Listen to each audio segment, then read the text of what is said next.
This is Al Jazeera.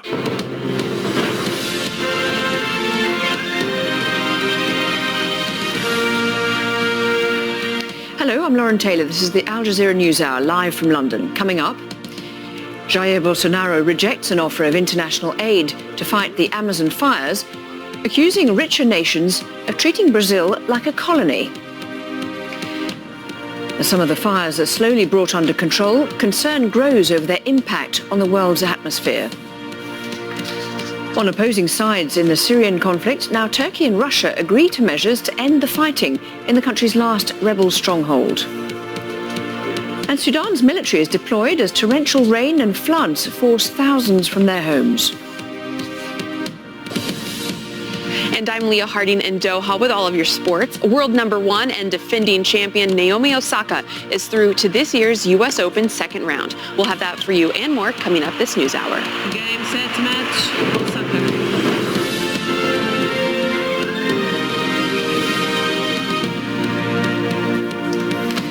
Brazil's President Jair Bolsonaro says his government will find its own solution to the crisis of the Amazon fires without international help.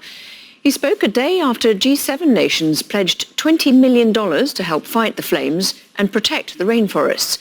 Bolsonaro has accused rich countries of treating Brazil like a colony. He says Brazil is rejecting the G7 offer unless the French President Emmanuel Macron apologizes for recent comments.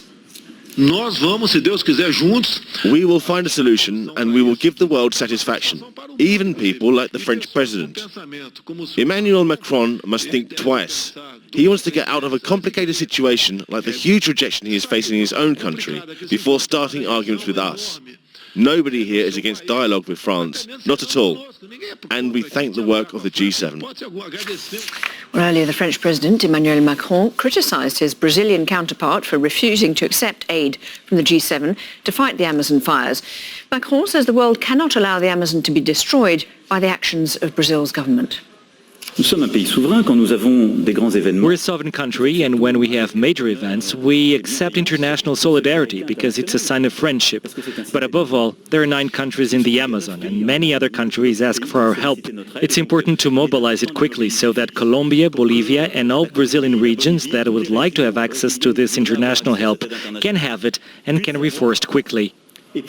Daniel Schreimler has more now from Porto Velho in northwest Brazil. It's more than just political. This has got very personal. If you remember, it actually started with Bolsonaro posting a Facebook page with photographs of him and his wife, Macron and his wife Brigitte, saying that his wife was prettier. So that was how the insult started. And obviously there's a much bigger issue at play here, the future of the Amazon rainforest. So it's all got wrapped up in these very personal insults flying between one and the other in this very difficult situation. I mean, the fires are pretty much brought under control. The army has been brought in. They've been dealing with the fires. The rainy season has begun here.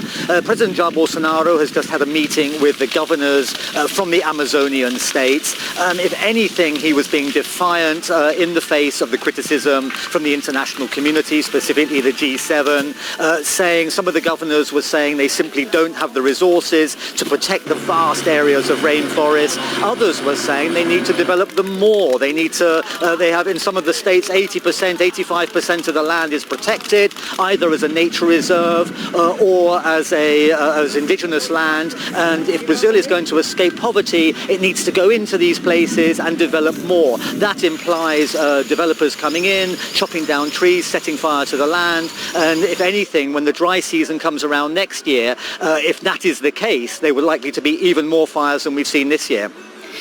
In Brazil, there's mixed reaction to news that the government is engaged in a back and forth on international offers of aid to help combat the fires. Any help is always welcome, as long as it's well intended. I think we're in a moment where there's a lack of hope and a lack of credibility. Perhaps Bolsonaro's statement wasn't thought through and was off the cuff. It's probably not what he wanted to say, but that's the message that was given, and it will have very negative repercussions. Aid cannot be linked to any kind of submission to foreign countries. Brazil must have autonomy over the Amazon. We cannot accept this globalization of the Amazon. For more, we can speak now to Michaela Weisse. She's the manager of Global Forest Watch, and she joins us live via Skype from Baltimore. Thanks very much for being with us. I understand that you examine the data of forest fires quite carefully. What's the effect been so far of these ones? Yeah, so we're looking at the fire situation, looking at satellite imagery, and from what we can see, this year is on track to have the most forest fires in Brazil since any year since 2010. And would you, I mean, there's conflicting evidence about whether they're actually under control. Would you say they are from what you've seen?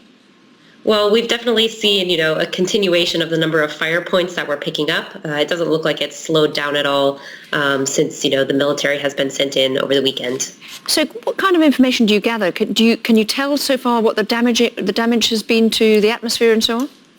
Right. So what we can see is basically just whether or not there's been a fire within a certain pixel of the satellite image. So what that doesn't tell us is how much these fires are actually spreading into forests, and as you're saying, what kind of impact they might have on the climate.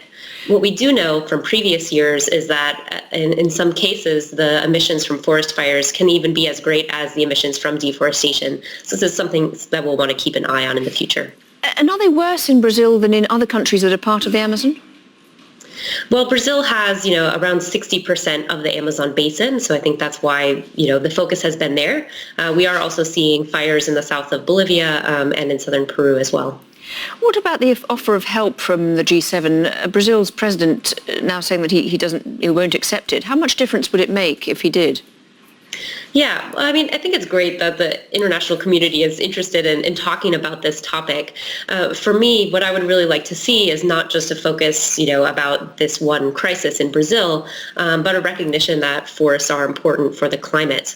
We know that tropical deforestation accounts for around 8% of human-caused carbon emissions and can be a big part of the solution as well, but they only get around or even less than 3% of climate change financing. So I'd really like to see a bigger discussion about this. And I understand that in the past you worked on looking into the effectiveness of conservation initiatives in the Peruvian Amazon. What were the most successful ways of protecting the forest? Yeah, so definitely, looking at protected areas, and, setting aside lands, indigenous lands as well, have been very effective. And how difficult is it to do that? Sure. I mean, it's certainly a long process. It can take many years to get through all the administrative hurdles to do that. And in terms of kind of studying the information, do you think there's anything that you can tell from your information you're gathering at the moment that makes a difference in terms of how this is analysed and how it's treated? Right. I think one thing that hasn't been covered a lot in the media so far is that August is really only the beginning of the fire season. Typically, Brazil sees even more fires happening in September than in August. So I think this is a story that's going to continue to evolve and something that we'll need to keep an eye on over the next couple of months. Michaela Weisse, thank you very much indeed. Thank you. Plenty more still ahead on the NewsHour, including... I've written to all 116 MPs that voted against no deal to ask... The UK opposition leader launches a bid to prevent his country leaving the European Union without a deal.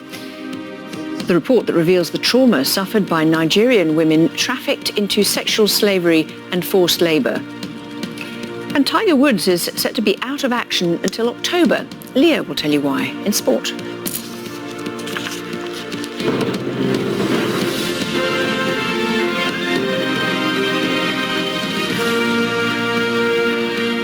The presidents of Turkey and Russia have discussed joint steps to ease tensions in Idlib province, the last remaining rebel stronghold in Syria. Vladimir Putin and Recep Tayyip Erdogan back opposing sides in the war. Steph Vassen has more from Zhukovsky on the outskirts of Moscow, where the talks were held. It was an unusual venue for the hastily organized high-level meeting. Before the situation in Syria's Idlib province could be discussed, Turkish President Recep Tayyip Erdogan was treated to a show of Russia's latest air capabilities and had Russian ice cream. Then they discussed the issue the Turkish president really traveled to Moscow for, the escalating violence in Idlib, calling it a humanitarian tragedy. Erdogan came to ask Vladimir Putin to rein in Syrian forces, but Putin did not make any promises. Terrorists continue to shell Russian positions and Syrian forces. They try to attack Russian bases. We hope that the de-escalation zone will be a refuge for the rebels and should not be a platform to make attacks. We discussed joint measures to neutralise terrorist hotbeds in Idlib and to normalise the situation in this region and in Syria as a whole. Erdogan, angered by an attack on a Turkish convoy in northern Syria earlier this month and the surrounding of one of Turkey's observation posts, said the behavior of Syrian forces is unacceptable. Sivilleri hedef alan saldırılar The provocations by the regime have reached unacceptable levels. I would like to say it is, especially by our borders, our right to self-defence, and this leaves us no choice. We have to act to protect ourselves. Russia and Turkey have been fighting on opposite sides of the war in Syria, but the relationship has grown closer in recent years, with increasing economic and military ties. During Erdogan's visit to Putin's airshow, both leaders couldn't stress enough how close their nations have become. Symbolizing this was the delivery of the Russian S-400 anti-missile defense system to Turkey on Tuesday. But despite the warm words, the focus was on their differences in Idlib and if Putin can make sure that Erdogan doesn't go home empty-handed. While Erdogan might not have got what he wanted in Idlib, his host Putin made sure their friendship was in good shape. Stepvassen, Al Jazeera, Moscow. Putin and Erdogan also welcomed the creation of a so-called safe zone of control in northern Syria. Kurdish-led forces have begun withdrawing their fighters near the border with Turkey. It's part of a deal between Ankara and Washington. The US has been backing the Kurdish SDF, but Turkey views the group as a terrorist organisation. Bernard Smith has more from Antakya on Turkey's role in Syria's war.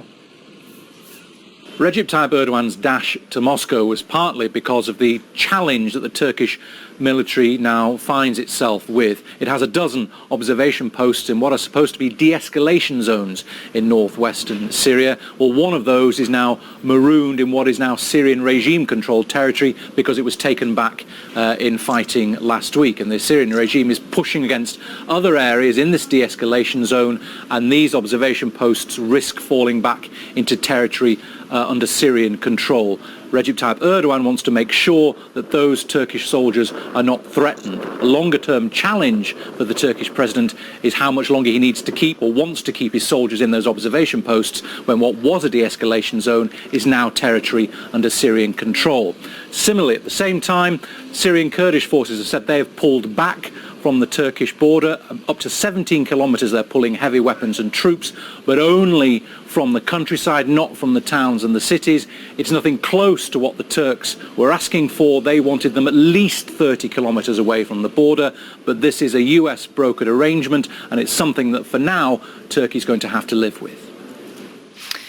Joe Macaron is a Middle East analyst at the Arab Centre and joins me live from Washington, D.C. Thanks for being with us. To go back to the meeting between Erdogan and Putin over Syria, given that they're on opposite sides of this, how significant is this gathering? It was a gathering of necessity somehow. Turkish observation point has been under bombardment by the Syrian regime with Russian consent. So they had to come to somehow meet and try to manage this increasingly complex relation on Syria.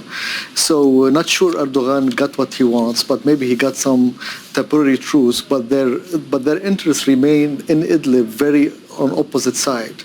But they have larger interests basically to deter US influence in Syria and the region.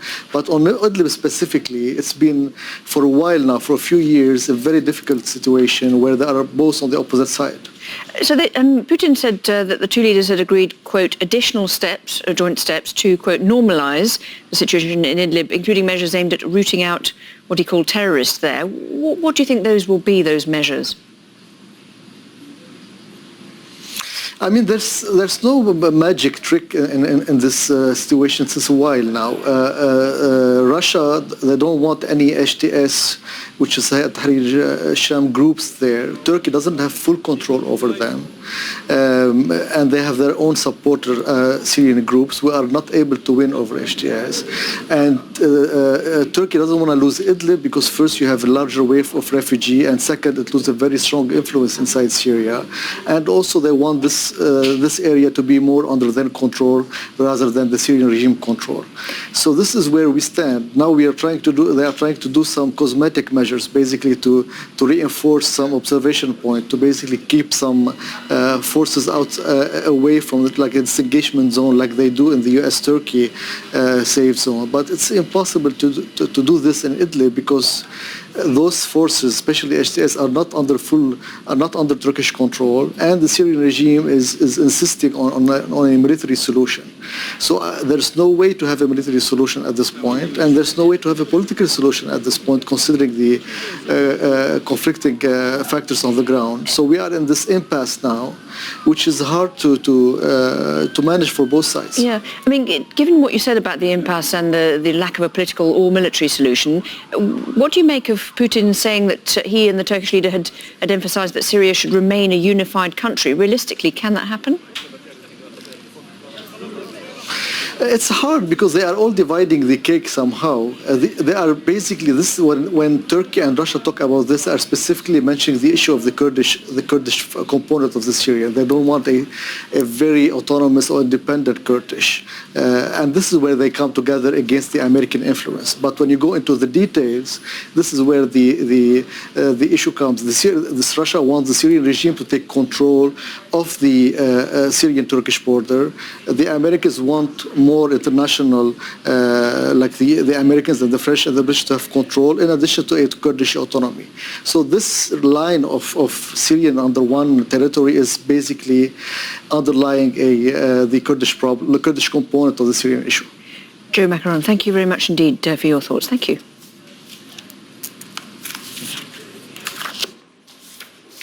Now, the Nigerian government has been criticised for failing hundreds of girls and young women who were victims of human trafficking. A report by Human Rights Watch revealed an unknown number of Nigerian women have been forced into sexual slavery and physical labour. It found that the victims, some of them in their teens, have received little or no help despite their traumatic experiences, and that existing systems either fail to help or sometimes breach victims' rights. Human Rights Watch has recommended an overhaul of the country's support system and says Nigeria's government has to do more to prevent trafficking. Ahmed Idris reports from Abuja. Hundreds of Nigerian girls and young women are trapped in this dusty mining village on the border between Mali and Guinea. Officials say some as young as 13 were held against their will, forced into prostitution, torture, and lived in desperate conditions. They left home with promises of better life, but ended up as sex slaves. Months after some of them were rescued, activists say the girls aren't faring much better than when they were held against their will. Unfortunately, the nightmare does not end when they come back to Nigeria because many of the government services are lacking. And sadly enough, some of them are locked up in government-run shelters where they are not allowed to live at will, they are not allowed to communicate with their families, almost replicating some of the conditions that they experienced when they were with the traffickers. Activists say victims of human trafficking often face severe restrictions and lack basic needs on their return. Social workers say many of the girls are finding it difficult to reintegrate because of stigma. But the bigger challenge is providing job skills for them in a country already struggling with high unemployment among its young population. At a media briefing, the Nigerian government denied accusations by Human Rights Watch that the girls have been abandoned or denied their basic rights.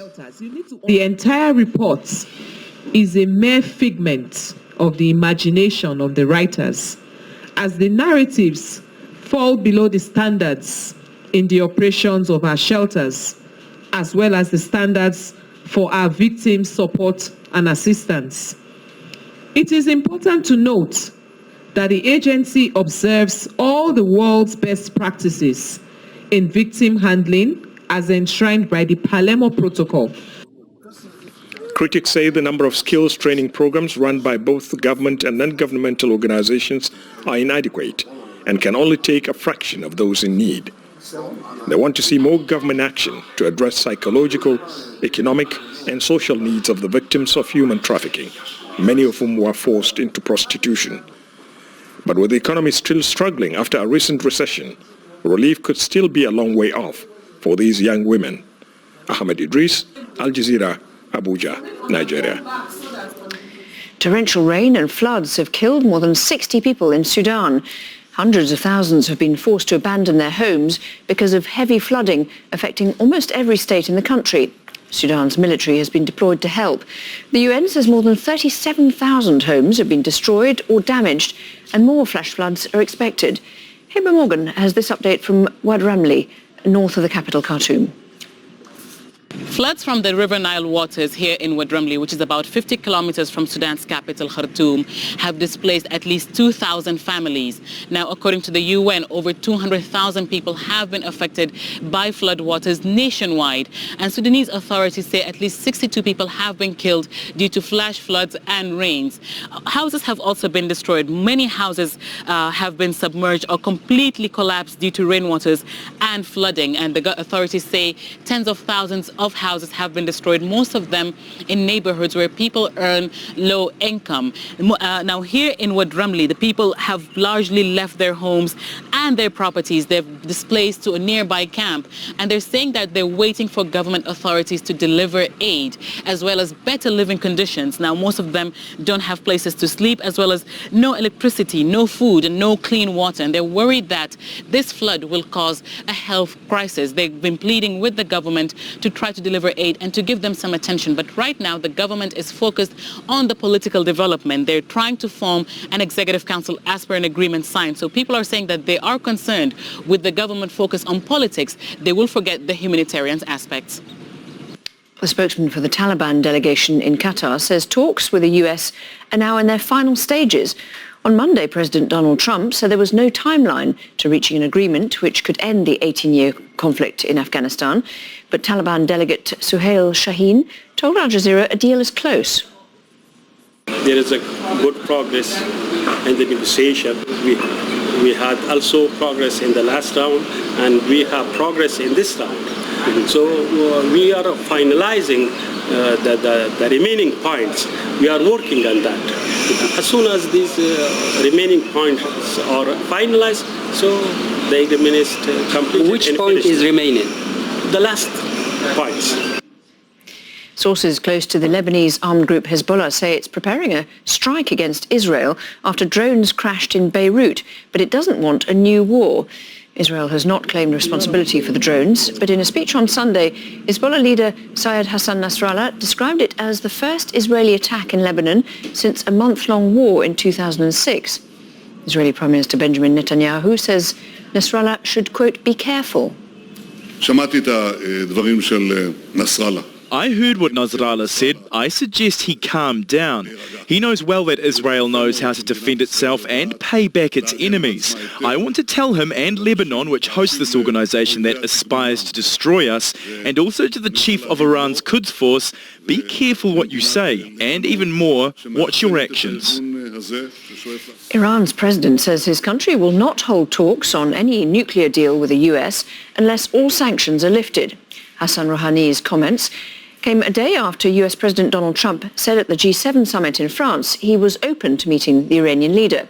President Emmanuel Macron has offered to facilitate discussions between the two sides. But Rouhani insists Washington must take the first step. Asad Baig has more from Tehran. President Rouhani has been speaking in Tehran this morning, and he took the opportunity to address some of the news coming out of the G7, mainly that Donald Trump has said that he is willing to meet President Rouhani if the conditions are right. Now, what President Rouhani has said is he's reiterated the Iranian line that there will be no talks and no negotiations as long as the US sanctions are in place. He said that all sanctions against the Iranian nation must be lifted that are illegitimate and cruel. Now, Iran has referred to these sanctions as economic terrorism. Iran's oil exports have been drastically reduced. The banking sector has been affected, and the economy has also been affected. President Rouhani said that he did not see any positive developments unless the United States changed the wrong path it was on. Now, this is very different from what President Rouhani said yesterday, because what he said yesterday gave people some hope that he was willing to sit down and talk to President Donald Trump. President Rouhani said yesterday that if he had to attend a meeting with someone to forward the Iranian national cause and to alleviate the people's problems, he would do that for the national interest. Now, overnight, that seems to have changed, and that could be because of the Supreme Leader Ayatollah Khamenei, who decides all major policy directions, because in the past he has said that Iran will not sit down with the United States as long as the sanctions are in place. In fact, he's called it double poison, basically saying that you are essentially sitting down with the very people that are making your country suffer. So it looks like there has been a change overnight, and Iran is reiterating its positions that there are no talks, no negotiations, as long as the US sanctions are in place. Families of Palestinians whose bodies have been withheld by Israel have been marking an annual national day demanding their return. Campaigners say Israel is holding 51 bodies in morgues, 4 of whom died in custody. And they're also holding 253 in so-called numbered graves, the majority of whom had carried out attacks during the Second Intifada in the early 2000s. Harry Fawcett reports. Wassim Ebaid is tending the grave of his aunt. She died in 2017 at home in Gaza, having spent the previous 26 years hoping and working for the return of her son. Fares Baroud was captured by Israeli forces in 1991. He'd killed an Israeli settler. He died in prison in February. His body is still in an Israeli morgue. His mother is dead. He has no immediate family in Gaza, but we're not letting it go. We're waiting. We know it's not easy to get his body back. Every year, activists and family members stage a day of protest in Gaza and in the occupied West Bank to remember their loved ones and to renew their demand that they be returned. The Israeli military has long been resolutely silent on this issue. Certainly they gave no comment to our inquiries, but the families and the activists say the motivations for keeping the bodies are clear. 1, collective punishment against the relatives. 2, to store up political leverage for future negotiations. It's a tactic also used by Hamas in Gaza. It's holding on to the remains of 2 Israeli soldiers killed in the 2014 war. Palestinian campaigners say Israel is withholding more than 300 bodies, most in numbered graves, most dating from the violence of the Second Intifada in the early 2000s. That's when Jalil Absharat's son Amin was killed. A fighter in Hamas's Al-Qassam brigade, he was attending what he thought was a secret meeting with other factions at a school near the city of Jenin. He was one of 5 killed when Israeli forces attacked. I wish I could just lay my eyes on him one last time. I want them to hand his body over so we can bury him according to Islamic law. But the prospects are slim, especially in the absence of talks between the Palestinian leadership and the Israelis. More likely that she and the other families will be repeating their demands in another year's time. Harry Fawcett, Al Jazeera, in the occupied West Bank. Plenty more still ahead on Al Jazeera, including women are advised to avoid wearing face veils in Sri Lanka as religious tensions on the island simmer. And restrictions in Kashmir hit medical supplies, putting the region's most vulnerable at risk. And 2 English teams face expulsion from the Football League. Leo will be here to explain in sport. Hello again and welcome back to your international weather forecast. Well, across Europe we have seen plenty of storms, really over here towards the western part of the Med over the last few days. In Madrid, of course, you have seen a lot of street flooding over the last few days. The storm system that caused it is slowly making its way towards the east. We're still going to be seeing quite a bit of activity here across much of the central area as well as into southern parts of France as well. But temperature-wise, they are coming down finally. Not for Paris, though. Here in Paris, 30 degrees is expected high on Wednesday. London, you are coming down, so good news there. As we go from Wednesday and into Thursday, though, that is when we're going to be seeing a big drop in temperature across much of these western areas. So for Paris, expect to see about 27 degrees there. Still quite warm out here towards the east. Warsaw, on Thursday, we do expect to see a high for you of 32 and still quite warm down here across much of the Balkan Peninsula. Well, across parts of Algeria and Tunisia, we've seen quite a lot of rain there as well. We're still going to be seeing some very active weather here across parts of northern Tunisia as we go towards Wednesday. That also includes parts of Tunis, and your temperature there at about 34 degrees. By the time we get towards Thursday, though, that temperature does drop, but we still could be seeing a few active showers across much of the region. Over here towards Morocco, rain could be a problem with Rabat at 26 degrees. A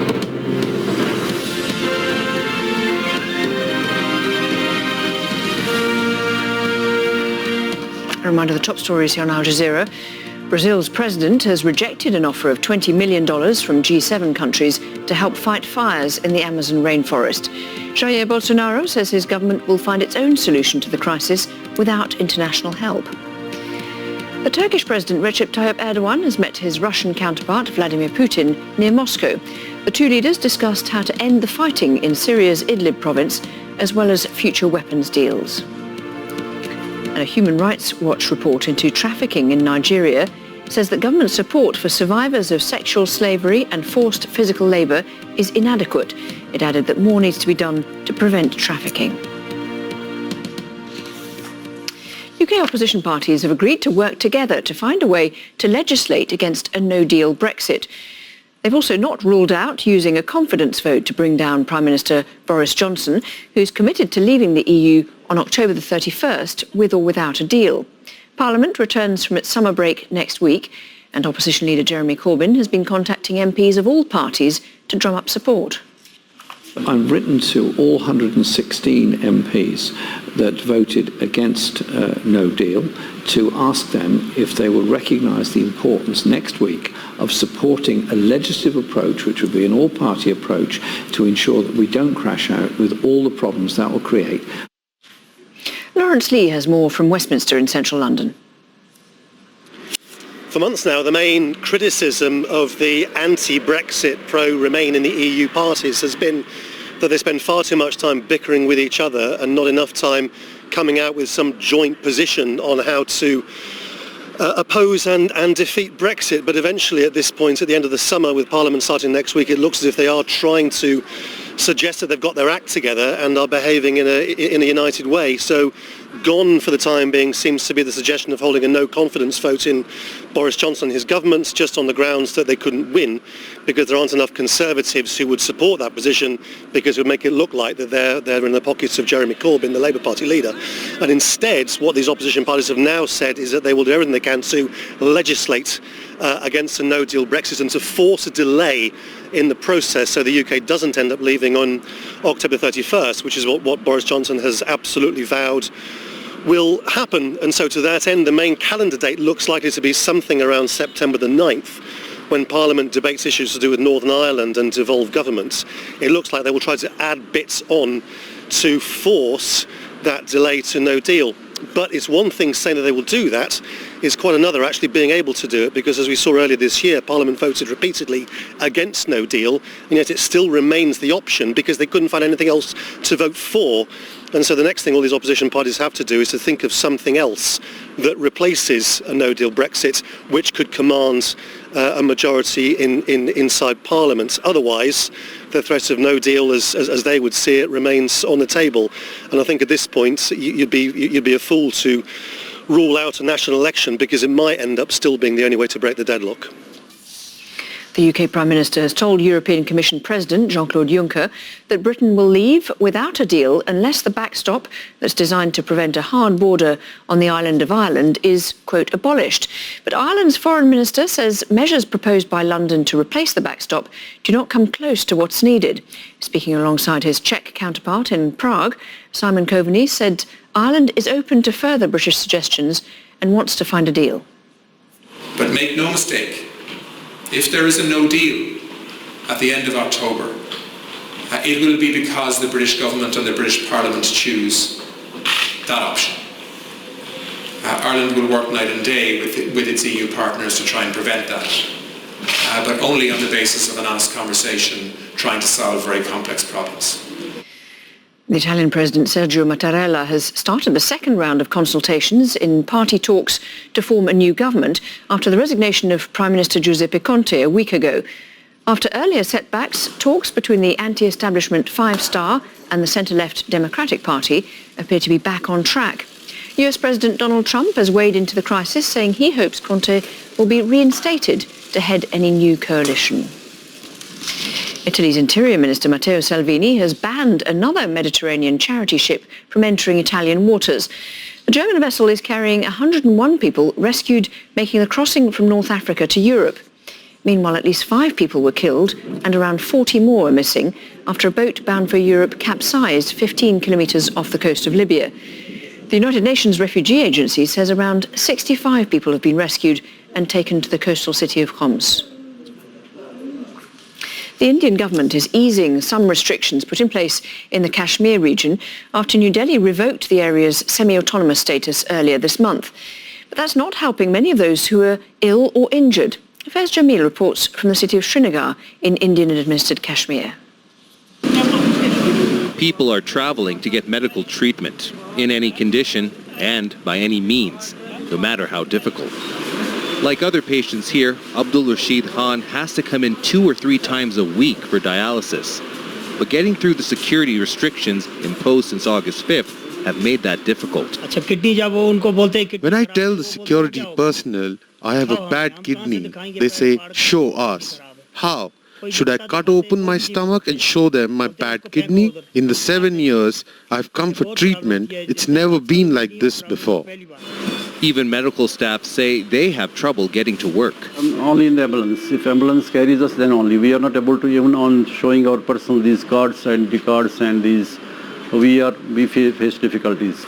Indian authorities have said while restrictions have been difficult, they are necessary to prevent violence. But those selling medicine say with disruptions to internet and phone services, they haven't been able to place new orders in weeks. If it will continue like this, it will be seriously, it will be shortage in Kashmir Valley in next 2 weeks. Several protesters have been injured in clashes with security forces, but few are going to hospital for treatment. Medical staff have told us they've been ordered to report anyone with pellet gun injuries to the authorities.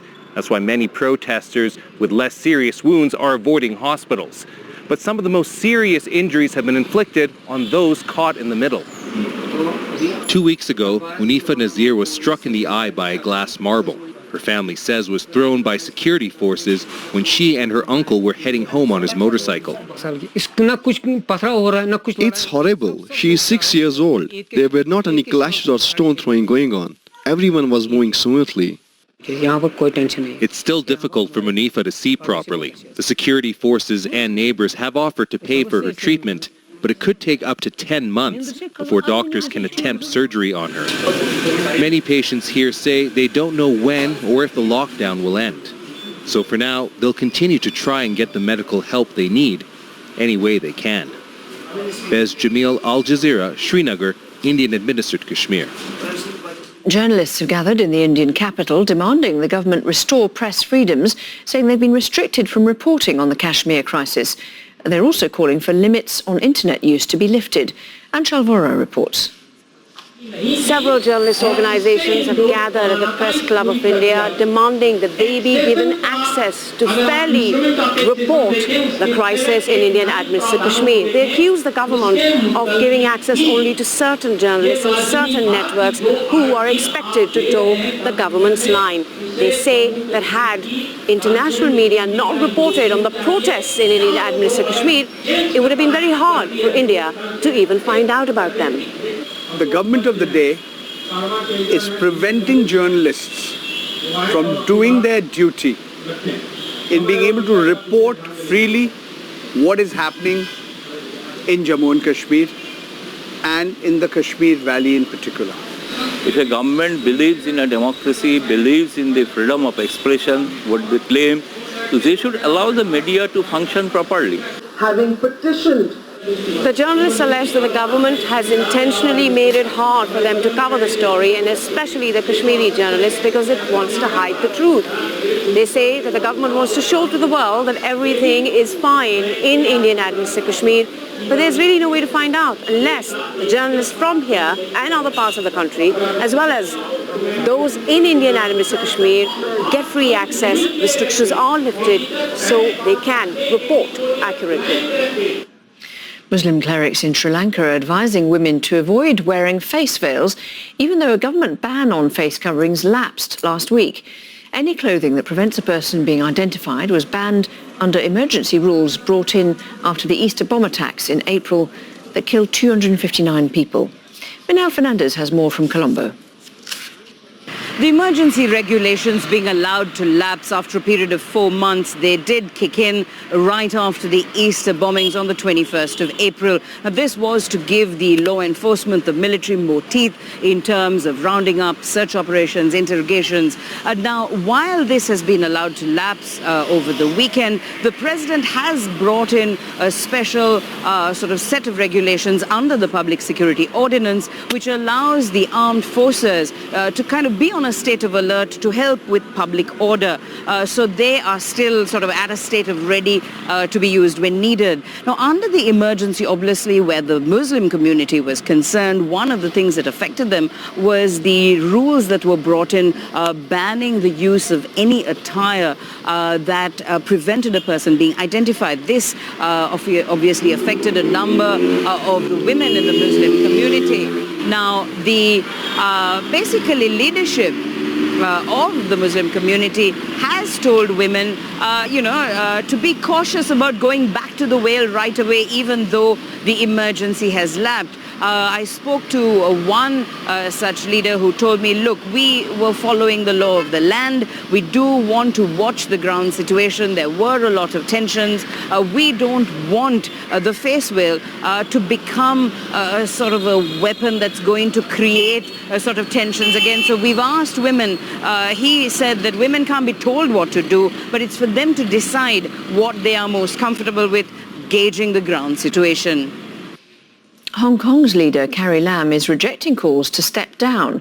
Police used water cannon and fired a live warning shot over the weekend as some protesters barricaded streets in the 12th week of demonstrations. Activists are calling for a controversial extradition bill to be not just suspended but scrapped, and for Lam to resign. They're also demanding democratic reforms. Wayne Hay has more from Hong Kong. This was a regular weekly media briefing given by Carrie Lam, the chief executive of Hong Kong, but it was the first time we have heard from her since the weekend, when we saw what could probably be described as an escalation in the violence, both on Saturday and Sunday. We saw pre-approved marches taking place in different parts of the city, and what's becoming a pattern, some protesters breaking away towards the end of those marches, blocking roads, resulting in the police taking action in the form of firing many rounds of tear gas. In this media briefing, there was again no sign whatsoever that Carrie Lam is going to bow to the demands of the protesters, even though she did say she's open to talks with them. One of the key demands of the protesters is for an independent inquiry to be set up into the crisis, specifically into the conduct of the police. And Carrie Lam has said time and time again that the time is not right for an independent inquiry while there is violence still going on the streets. She was also asked again whether she would resign, and she said that a responsible chief executive at this time should continue to hold the fort. Japan has removed South Korea from its list of preferred trading partners. The dispute threatens to stir up decades of animosity and destabilise security in the region. Rob McBride has more from South Korea's capital, Seoul. This worsening tit-for-tat has taken relations between the two neighbours to their lowest point in recent history, with Japan now following through on its threat to remove South Korea from the list of preferential trade partners. It will restrict the export of materials and components for South Korea's high-tech manufacturing. Despite Japan's denials, it's thought to be in retaliation for a court ruling in favour of victims of forced labour used by Japanese companies during World War II. At the factory, they gave us half a piece of bread to eat. We were so hungry, we ate grass. We lost our hair, we were slaves. South Korea has just commemorated the end of the Second World War, unveiling a new statue to the so-called comfort women, young Koreans who were forced to work in brothels for the Japanese army. This trade dispute has stirred up decades-old animosities between the two former adversaries. Is fighting for issues that is in the past that needs to be corrected today for tomorrow, to teach our children what not to do from the past. Simple. Still drawing big crowds at movie cinemas, the film Raw to Victory tells the story of Korean freedom fighters resisting the occupation by Japanese troops. Many South Koreans believe Japan has never fully apologized for atrocities committed during its occupation of the Korean peninsula in the first half of the last century. Japan says the matter was settled by an agreement in 1965 and it's time to move on. And all of this is now having a destabilizing effect on security cooperation, with South Korea pulling out of an intelligence sharing agreement with Japan set up to counter the nuclear and missile threats from North Korea. It comes as Pyongyang intensifies its missile testing, turning up the pressure in an already volatile region. Rob McBride, Al Jazeera, Seoul. The regulator of global wildlife trade has decided to implement a near-total ban on sending African elephants captured from the wild to zoos. The decision has been hailed by conservationists as momentous, but was met with strong opposition from Zimbabwe at the CITES conference in Geneva. 87 countries voted in favour of the bill, securing the two-thirds majority which it needed to pass. Residents of Barbados and other Caribbean islands are bracing for Tropical Storm Dorian, with the US National Hurricane Center warning it could approach hurricane strength. Puerto Rico residents are stockpiling in anticipation of the storm after the island's governor declared a state of emergency. Dorian is forecast to bring heavy rains. There will be about 360 shelters open across the island. Still ahead on Al Jazeera, the Afghan street art that celebrates the country's turbulent 100 years of independence. We'll find out why this unlucky athlete landed this very quick kiss. Leah has more in sport.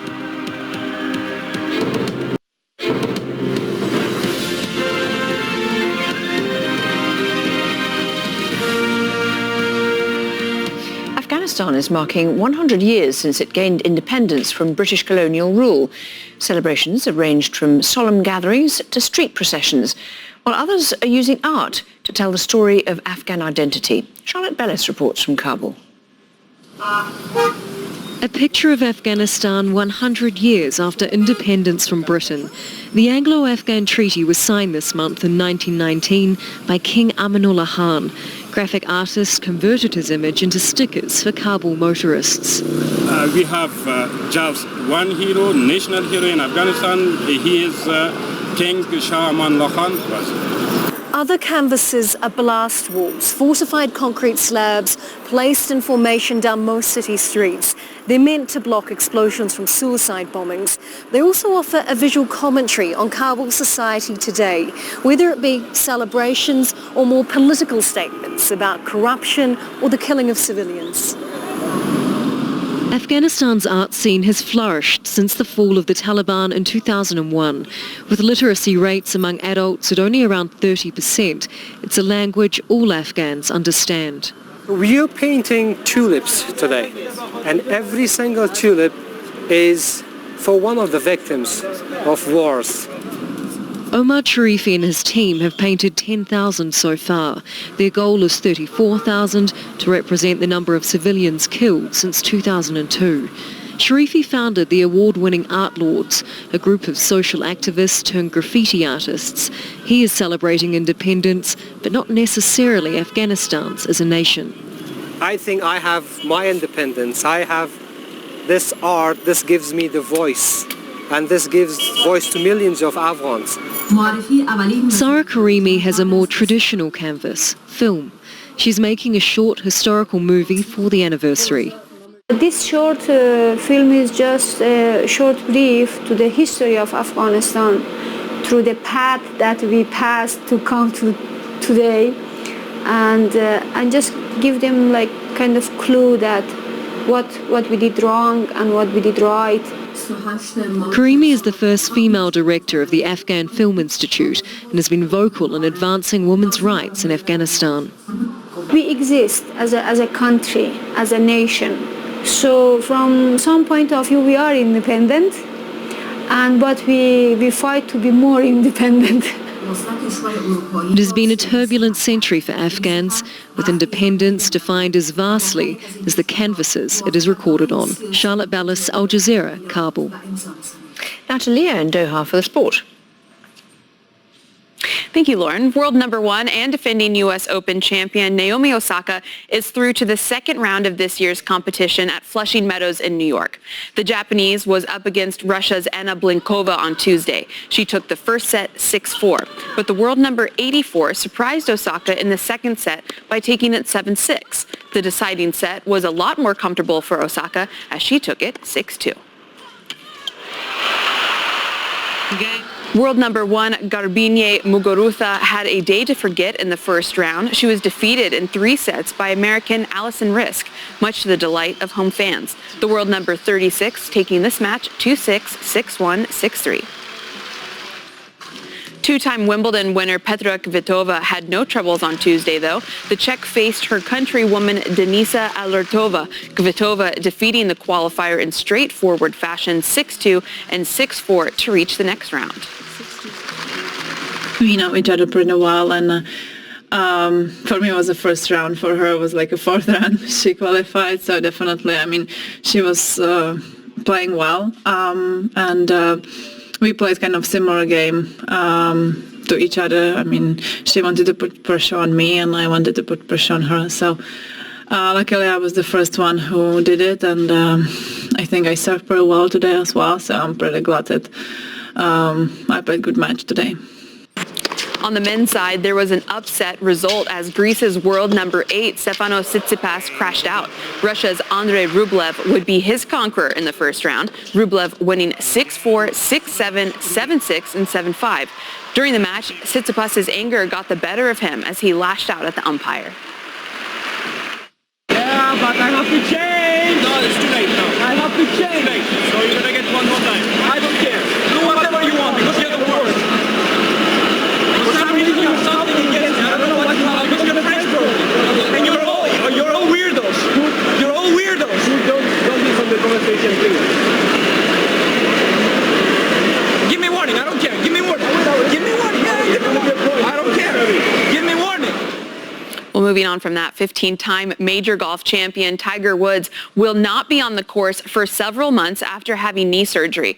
Woods said the procedure was to fix what he described as minor cartilage damage. The world number 8 hopes to be back for the Zozo Championship in Japan at the end of October.